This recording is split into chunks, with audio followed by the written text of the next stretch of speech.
दोस्तों, 14 जनवरी 2026 को पड़ने वाली मकर संक्रांति के दिनों में अगर आप यह उपाय कर लेते हो तो आपकी गरीबी हमेशा के लिए खत्म हो जाएगी।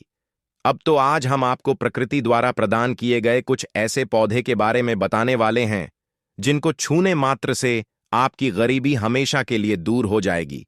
और अगर आप इन पौधों की जड़ को 14 जनवरी मकर संक्रांति के दिनों में हमारे नियम अनुसार बताए गए नियमों द्वारा घर ले आते हो और उसका उपयोग हमारे बताए हुए नियम द्वारा कर लेते हो तो आपको करोड़पति बनने से दुनिया की ही कोई ताकत नहीं रोक सकती।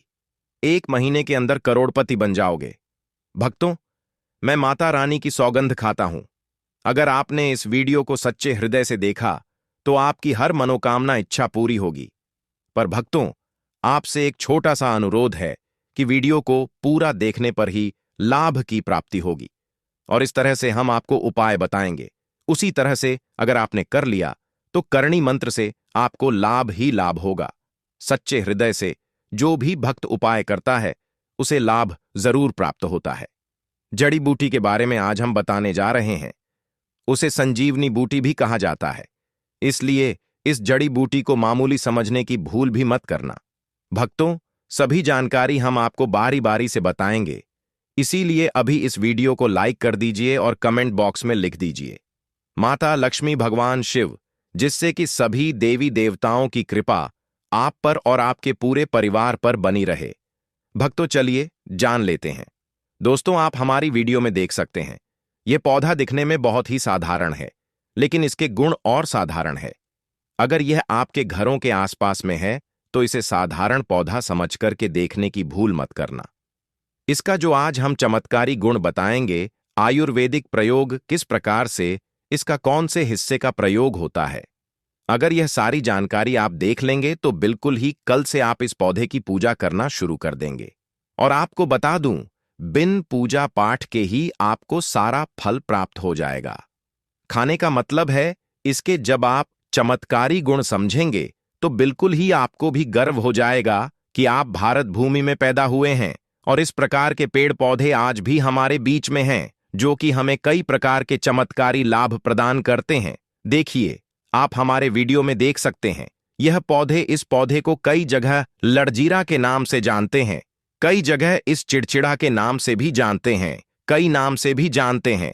हो सकता है आप दूसरे राज्य में हो या फिर कहीं से आप हमारी वीडियो को देख रहे हो या फिर दूसरे देश से देख रहे हो, तो इसे अलग अलग प्रति में, अलग अलग जगह में, अलग अलग हिस्सों में अलग अलग नाम से जाना जाता है। लेकिन वीडियो में देखकर कि आप इसे समझ सकते हैं, तो खासकर यह जो पौधा है, इसे लटजीरा के नाम से भी बहुत से लोग जानते हैं। और इसे अपामार्ग क्यों बोला जाता है? क्योंकि उल्टा चलता है। इसके जो बीज होते हैं बिल्कुल ही उल्टे होते हैं। आप अन्य पौधे के बीज देखेंगे, फूल के बीज देखेंगे तो ऊपर की तरफ होते हैं, लेकिन यह नीचे की तरफ होता है। इनका जो बीज होता है यह नीचे की तरफ होता है, यह उल्टा होता है, इसलिए इसे अपामार्ग बोला जाता है। यह अपामार्ग विद्या में बहुत इसका प्रयोग होता है। कभी इसके बारे में मैं जानकारी बताऊंगा।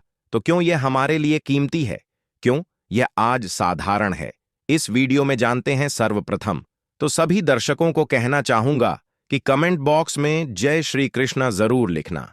अगर आप भारत भूमि से हैं तो जय हिंद बिल्कुल ही लिखना। इसका जो मैं आयुर्वेदिक प्रयोग बताऊंगा, शायद यह प्रयोग जानने के बाद कल से आप इनका प्रयोग करना शुरू कर देंगे। साथ ही साथ इसका मैं आप लोगों को वनस्पति प्रयोग के साथ साथ इसका जबरदस्त चमत्कारी एवं तांत्रिक प्रयोग भी बताऊंगा। तांत्रिक प्रयोग का मतलब है इसका आप जो जीवन में प्रयोग करके बहुत सारे अपने समस्याओं को दूर कर सकते हैं।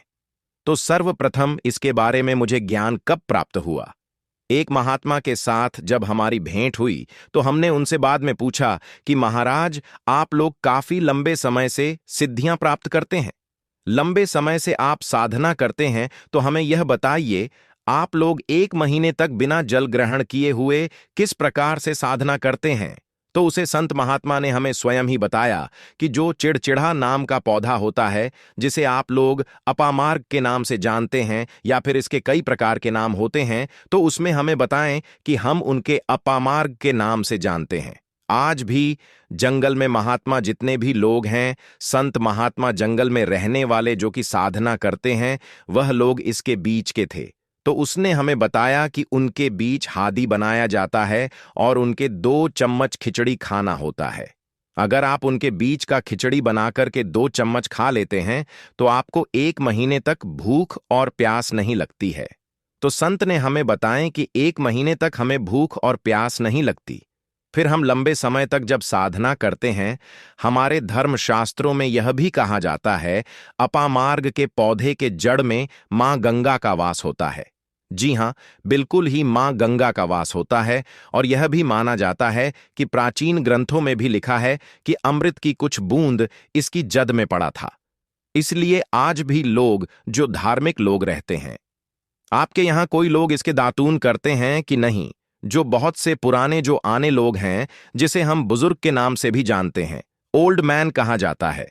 पुराने जो व्यक्ति हैं, काफी पुराने, तो ऐसे व्यक्ति इसकी जड़ की दातून करते हैं। क्यों करते हैं? क्योंकि इसके जड़ में गंगा मैया का वास होता है। अमृत की कुछ बूंद गिरी थी, यह सर्वप्रथम जानते हैं। इसका आयुर्वेदिक प्रयोग जानेंगे। इनका चमत्कारकारी प्रयोग, आयुर्वेदिक प्रयोग सर्वप्रथम बताना चाहूंगा। अगर इसकी जड़ का दातुन किया जाए, जिससे लंबे समय से दांतों में पायरियां हैं, दांतों में दर्द बना रहता है, किसी कारणवश डॉक्टरी इलाज नहीं कर पा रहे या फिर डॉक्टरी दवा खा रहे हैं, फिर भी दांतों में दर्द बना हुआ है, ठीक नहीं होता है, तो केवल इसके दातून करने मात्र से दांतों में जितने भी कीड़े हैं, बैक्टीरिया है, जिसके कारण आपके दांतों में दर्द बना रहता है, वह दर्द इसके दातून करने से केवल 15 दिनों तक उनकी आपको रेगुलर दातून करना है। 2 से 3 दिनों में इसके रिजल्ट मिल जाएंगे। दांतों के दर्द समाप्त हो जाएंगे तो उसके दांतों के पीलापन को भी जड़ से समाप्त करते हैं। जिनके दांतों में पीलापन है, लोग जिनका मजाक उड़ाते हैं, जिनके खुद के ही परिवार के लोग बेइज्जती कर देते हैं। बेइज्जती का जिन लोगों को सामना करना पड़े, जिनके दांत काफी पीले हैं, गंदे हैं, ऐसे व्यक्ति को भी इसे दातून जरूर करना चाहिए। इससे दातून करने के बाद हमारे दांतों में चमक आ जाती है, हमारे दांत वाइट बन जाते हैं, एकदम क्लीन हो जाते हैं। ये तो हुआ प्रयोग। अब जानते हैं, वास्तुशास्त्र ज्योतिष चैनल आपको कभी गलत जानकारी नहीं देगा।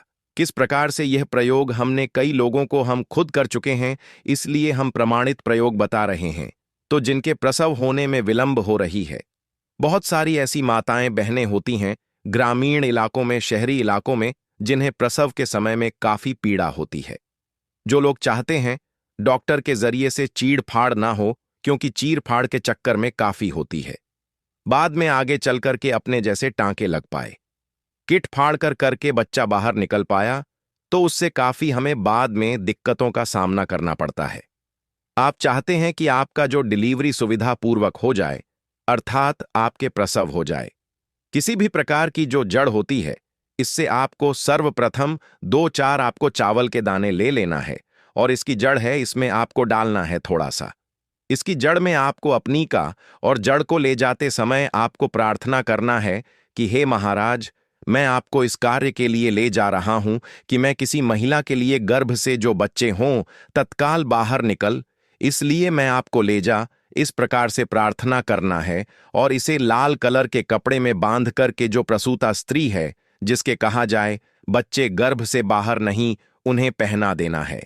बिल्कुल ही उनके 10 से 15 मिनट के भीतर में जैसे ही इन्हें पहनाएंगे, इसे लाल कलर के कपड़े में बांध करके पहनना होता है। तत्काल गर्भनाल से बाहर आ जाएंगे, बच्चे बाहर आ जाते हैं। इसके बाद तत्काल इसकी जड़ को निकाल देना होता है, कमर में बंधी तत्काल निकाल देना है, अन्यथा यह क्या करता है, गर्भनाल को भी बाहर निकल सकता है। तो यह प्रसव में जो विलंब होती है, जिनके बच्चे गर्भ से बाहर नहीं आते हैं, इसमें संध्या नहीं। हमने बहुत से लोगों को यह प्रयोग करके देख चुके हैं। इसके बाद जानते हैं इसका कुछ और आयुर्वेदिक प्रयोग। उसके बाद इसके चमत्कारी प्रयोग बताना शुरू करूंगा। आप चमत्कारी प्रयोग कैसे, इसमें इसके अंदर में बहुत चमत्कारी गुण भरे हुए हैं। आयुर्वेदिक प्रयोग में बताना चाहूंगा, जिनके दांत दर्द हो रही, बहुत से लोग ऐसे हैं जिनको सर का दर्द होता है, तो सर के दर्द बालों को बताना चाहूंगा। दांत के दर्द बताया। दांत के दर्द को ठीक करने के बाद आपके अपामार्ग को जला करके बस भी बना सकते हैं और उनकी भस्म बनाने के बाद जहां पर दर्द होता है। दोस्तों, वास्तुशास्त्र ज्योतिष का संकल्प है सही जानकारी पहुंचाना। दोस्तों, मेरी एक बात पर और आप गौर करना। दोस्तों, वास्तुशास्त्र ज्योतिष चैनल मात्र एक चैनल नहीं है, बल्कि यह हिंदू धर्म का एक ऐसा मैसेज प्रचारक बनाना चाहता हूं जो कि हिंदू धर्म पूरे भारत नहीं बल्कि पूरे विश्व में जाना जाए। तो दोस्तों, इसीलिए इस चैनल को सब्सक्राइब आपको जरूर करना है और अपने मित्रों के साथ यह वीडियो को शेयर करना है, जिससे कि मैं हिंदू धर्म को बहुत आगे तक ले जा सकूं। तो मुझे बस आप लोगों का सहयोग चाहिए, और आप अगर यह उपाय कर लेती हो तो यकीनन आप पर मां लक्ष्मी और आपको अमीर बनने से कोई नहीं रोक सकता। बस आप इन पेड़ों की जड़ में से किसी भी एक जड़ को ले आना। अगर आपको फायदा ना मिले तो आप मेरे चैनल को चाहे भला एंड सब्सक्राइब भी कर सकते हो, पर दोस्तों, यह उपाय जिस तरह से मैंने बताया गया है उसी तरह से ही उसे उपाय को बस एक बार कर लेना। वहां पर इसकी भस्म को लगाइए। बिल्कुल, यह दर्द को ठीक करता है, क्योंकि इसके अंदर में ऐसी चमत्कारी शक्तियां पाई जाती हैं जो कि किसी भी प्रकार का सिर दर्द हो, डिप्रेशन के कारण आ रहा हो, अनिद्रा के कारण आ रहा हो, या फिर पागलपन के कारण, बहुत सारे ऐसे कारण होते हैं, या फिर गर्मी के कारण आ रहा होल गने के कारण किसी भी प्रकार का सिर दर्द हो, उसमें रामबाण की तरह ही यह काम करता है। इसलिए मैं आप लोगों को इसका चमत्कारी प्रयोग बताऊंगा। पहले प्रयोग है जो लोग चाहते हैं कि उनके कार्य भर में उन्हें तरक्की मिले, जैसे कि जो लोग व्यापार वर्ग से जुड़े हुए हैं, जो लोग चाहते हैं जिनका धंधा पानी अच्छे से चले, जिनकी दुकान अच्छी चले, तो ऐसा व्यक्ति क्या कर सकते हैं, इसकी जड़ को रवि पुष्य नक्षत्र में लाना होता है, गुरु पुष्प नक्षत्र में लाना होता है, या फिर कोई शुभ दिन हो जैसे दीपावली है, होली है, या फिर बहुत सारे शुभ दिन आते हैं। कृतिका नक्षत्र में भी आप इसकी जड़ को ला सकते हैं। तो इसकी जड़ को लाना होता है और इसे लाल कलर के कपड़े में बंद करके आप अपने व्यापार स्थान में रख देखना। जहां 5 ग्राहक आ रहे हैं तो इसकी कृपा से ग्राहकों की भीड़ लग जाएगी। खाने का मतलब है कि यह दुकान में ग्राहकों की भीड़ को भी बढ़ाएगी। यह आपकी आमदनी बढ़ाने का काम करेगी। इसके बाद इसका दूसरा प्रयोग सुनिए। जो लोग जैसे बेरोजगार हैं, रोजगार प्राप्त करना चाहते हैं, ऐसे व्यक्ति इसकी जड़ को ध्यान से सुनिएगा। ऐसे व्यक्ति इसकी जड़ को एक दिन पहले आपको निमंत्रण देकर के आ जाना है। कौन से दिन में, ध्यान से सुनिएगा। शनिवार के दिन, रविवार के दिन सूर्य उदय से पहले इस खोज करके लाना है, और इसके बाद सोमवार की आपको पूजा करना है, और मंगलवार के दिन भी इनकी पूजा करने के बाद बुधवार के दिन इसकी जड़ को आपको धारण करना है। तो आपको बिल्कुल ही मनोवांछित नौकरी की प्राप्ति होगी। एक नागा बाबा ने हमें इसके बारे में बताया था और इसका प्रभाव काफी अचूक है। यह हुए 2 प्रयोग। अब इसका तीसरा प्रयोग सुनिए। तीसरा प्रयोग क्या है कि आप में से अधिकतर बहुत से लोग हैं जिस नजर दोष लग जाता है, भूत प्रेत बाधा से ग्रस्त रहते हैं, परेशान हो जाते हैं। तो ऐसा व्यक्ति क्या करे? इसकी जड़ को चांदी के ताबीज में डाल के शनिवार के दिन धारण करें। चांदी के ताबीज में डाल के शनिवार के दिन इसे धारण करें तो किसी भी प्रकार की आपको नजर दोष लगी हो, किसी भी प्रकार की, कई लोकतंत्र क्रिया कर देते हैं, ये बिल्कुल ही आपको नहीं लगेंगे। आप हमेशा सुरक्षित रहेंगे।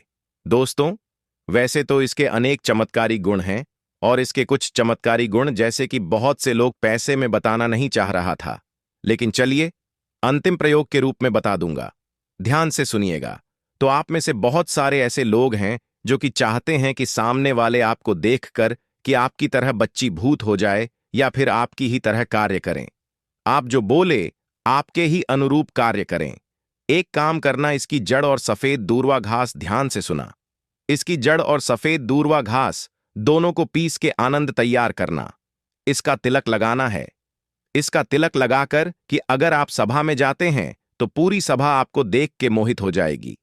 जितने भी पूरी सभा में बैठे लोग हैं वह आपके ही अनुरूप कार्य करेंगे। अगर आप किसी मनोवांछित लड़की को प्राप्त करना चाहते हैं, महिला को प्राप्त करना चाहते हैं, अपना वशीभूत बनाना चाहते हैं, तो उसके सामने इसे लगा करके जाते हैं तो सामने वाले आपके वासीभूत हो जाते हैं। और इसमें कोई संदेह नहीं है, क्योंकि हमारे प्राचीन ग्रंथों में इसके बारे में विस्तार पूर्वक जानकारी मिलती है। लेकिन मैं आप लोगों को इसका सिद्ध विधि नहीं बताऊंगा। इसका सिद्ध विधि के बिना यह अधूरा है, क्योंकि आप में से बहुत सारे लोग इसका दुरुपयोग भी कर सकते हैं। लेकिन इसकी जड़ आप अपने घर में लाकर के रखते हैं। देव प्रतिमा की तरह उनकी पूजा करते हैं। लाल कलर के कपड़े में बंद करके बस आपको तिजोरी में रख देना है। आपको देखना आपके शत्रु सोता ही। दोस्तों, वास्तुशास्त्र ज्योतिष चैनल को सब्सक्राइब जरूर करें और हिंदू धर्म की ऐसी ही बातें जानने के लिए इस चैनल को अपने दोस्तों के साथ शेयर करें, जिससे मैं वास्तुशास्त्र ज्योतिष के माध्यम से अपने हर एक हिंदू भाई को इस चैनल पर जोड़ सकूं। कौन सी खरीद करके लाना है? घर में तोता का चित्र क्यों खरीद कर लाना चाहिए? इसके पीछे भी एक कारण बताना चाहूंगा। इसमें वास होता है। ऐसा माना जाता है आपके घर में अगर छोटे बच्चे हैं, या फिर अगर आप यूपीएस एसएससी की तैयारी करते हैं, कोई अच्छी जॉब के लिए तैयारी करते हैं और आपका पढ़ने में मन नहीं लगता है, या फिर आपको नींद आने लग जाती है, या फिर बीच बीच में कोई परेशानी आ जाती है, या फिर आपके घर में जो छोटे छोटे बच्चे हैं जिनका पढ़ाई में मन नहीं लगता है, तो तोते का चित्र लाइए और घर की उत्तर दिशा में आप तोते की तस्वीर को बिल्कुल ही वहां पर लगा दीजिए। ऐसा माना जाता है कि उत्तर दिशा में अगर आप मकर संक्रांति के दिन तोते की तस्वीर घर में लगा लेते हैं, तो आपके घर में जो पढ़ने वाले बच्चे हैं उनका मन लगता है, घर में आपसी प्रेम बढ़ने लग जाता है। सभी लोगों की जो आयु होती है वह लंबी हो जाती है, सौभाग्य की प्राप्ति होती है, और तोते को दरिद्रता का नाश कहा जाता है। आपके घर में बीमारी है, दर्द देता है, अर्थात आपके घर में जो गरीबी है उसको यह नाश करने वाला कहा गया है।